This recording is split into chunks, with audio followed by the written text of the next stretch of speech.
Picture this. It's 3:17 in the morning, the kind of deep, quiet dark where the world feels like it's holding its breath, and I'm yanked out of sleep by a sound that doesn't bellow a low, grinding roar that shakes the floorboards and rattles my teeth. I'm out of bed before my brain catches up, heart pounding, years of army training kicking in, telling me this isn't just noise, this is trouble. My wife, Ellie, mumbles from under the covers, "Is that a garbage truck?" And I'm already pulling on my jeans, muttering, "Garbage day's Wednesday, babe, and they don't use bulldozers." I'm Mike Carter, retired Master Sergeant, used to commanding tanks in places where the stakes were life and death, not lawn ornaments and picket fences. We moved to Pinewood Grove, a sleepy little suburb in Ohio, for a place to raise our kid, Nate, and let our two labs, Rusty and Scout, chase squirrels in a backyard we could call our own.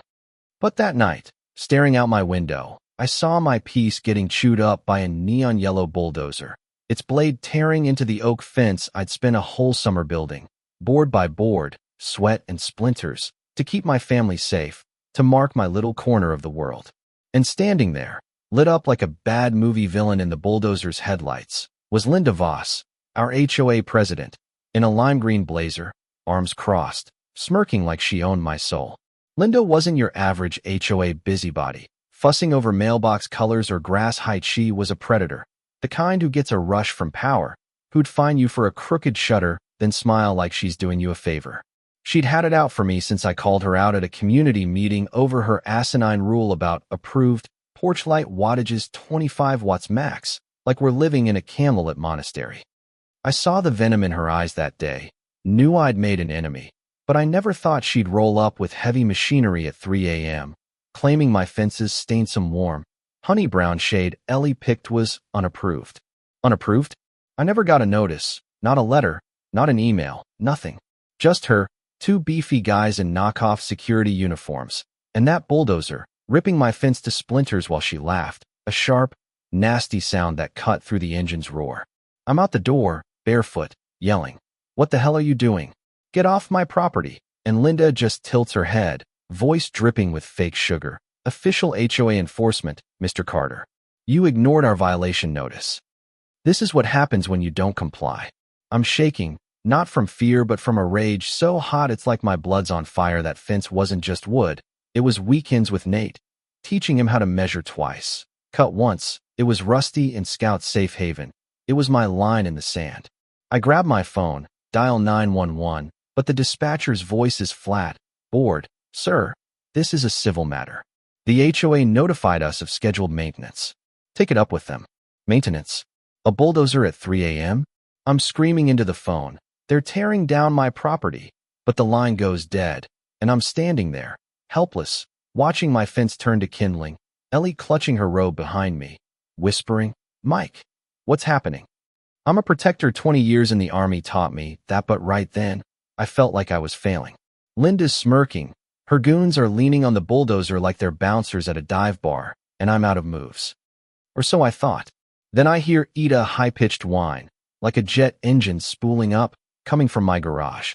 It's a sound I know better than my own heartbeat, and a slow grin spreads across my face. Linda Voss picked the wrong house. Let me back up.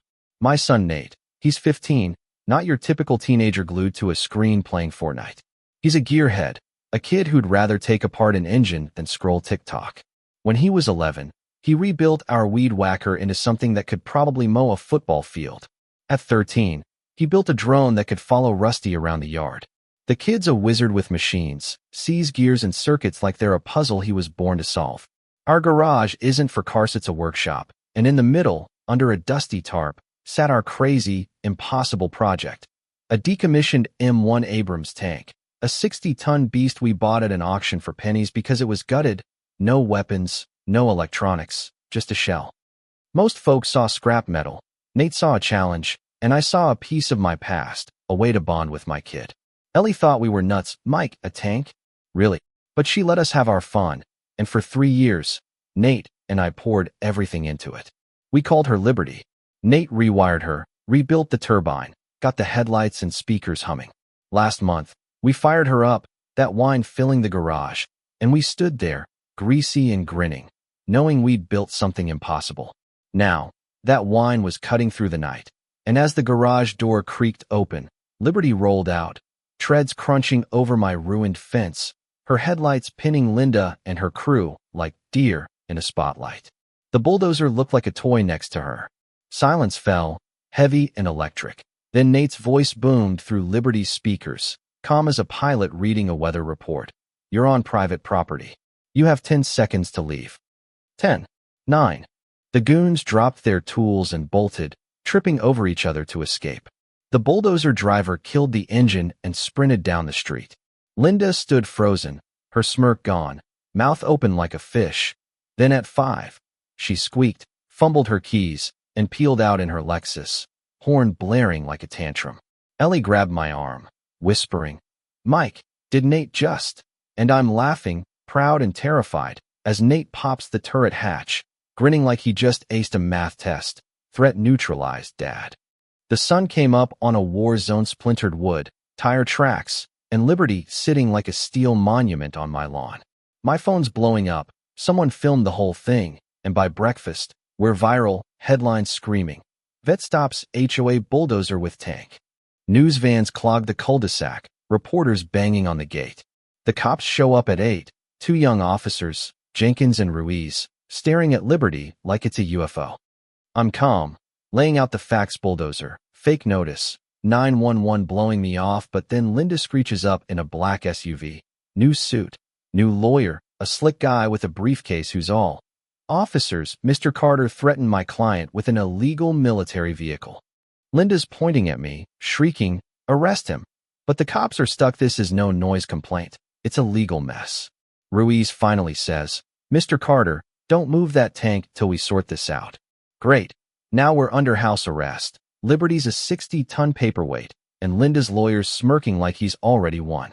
Ellie's pacing, scared we'll lose everything, our savings, our home.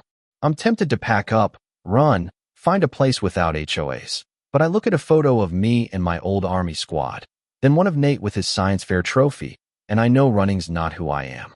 This is our home, and I'll be damned if I let Linda Voss chase us out. Our neighbor, Tom, a retired mechanic who's half conspiracy nut, half Rose Gardener, slips in the back door with a plate of brownies and a whisper, "Linda's done this before." He tells me about Old Man Jenkins, the HOA president before Linda, a grump but fair, who she drove out with lies and threats.